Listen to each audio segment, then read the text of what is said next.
मित्रांनो नमस्कार. आज आपण आमचे पशुपालक मित्र कांदे भाऊ तामसवाडी तालुका निफाड जिल्हा नाशिक या ठिकाणी आलो आहोत. त्यांची ही कालवड आहे. जवळजवळ 5-6 कालवडी त्यांच्या आहेत.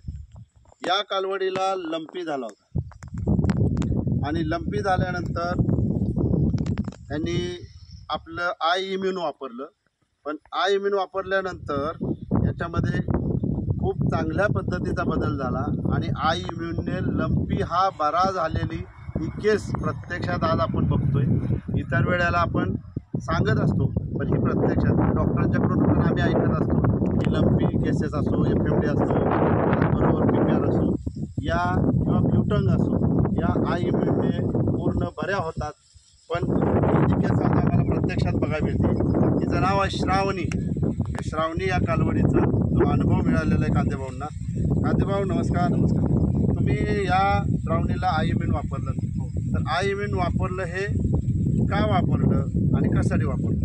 हिला लंपी झाला होता साहेब. डॉक्टरी ट्रीटमेंट केली, 15-20 हजार रुपये खर्च झाला. काढून काही सुधारली नाही.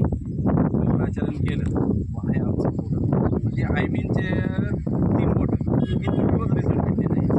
फक्त 3 आयमीन वापरल्या, तिथून बरी झाली. पण आता काही प्रॉब्लेमच नाही. फक्त या गाठी राहिल्या ना, या पण कुठल्या नाही. कुठल्या नाही, कारण कुठल्या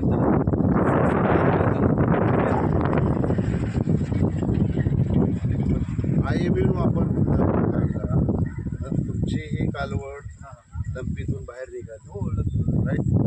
तुम्ही लोकांना काय सांगाल की लंपी झाल्यानंतर कोणता प्रोडक्ट वापरला पाहिजे, आता मला किती दिवस वापरला पाहिजे? मला जर आयमीनचा रिझल्ट भेटला तर दुसरं प्रोडक्ट सांगू शकत नाही ना. आयमीन इज बेस्ट. आय इम्यून हे 500 मिलीमध्ये येतं. तर मित्रांनो 50 मिली सकाळी, 50 मिली संध्याकाळी असं 5 दिवस कोर्स करा. लंपी 100% बरा होणार. तर या लंपीचं हे उदाहरण आपल्याला आधी या ठिकाणी बघायला मिळालं आणि त्यांचे अनुभव आपल्याला आपले कांदेभाऊ यांनी सांगितले. त्याबद्दल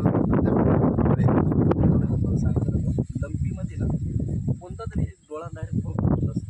लंपी झाल्या लंपीचा डोळा सुद्धा क्लिअर झाला. आपण काहीच वापरलं मग क्लिअर झाला. डोळा ना डायरेक्ट शायरा होतो. लंपी झाली का ते डोळ्यावर आणि पायावर जातात. चला.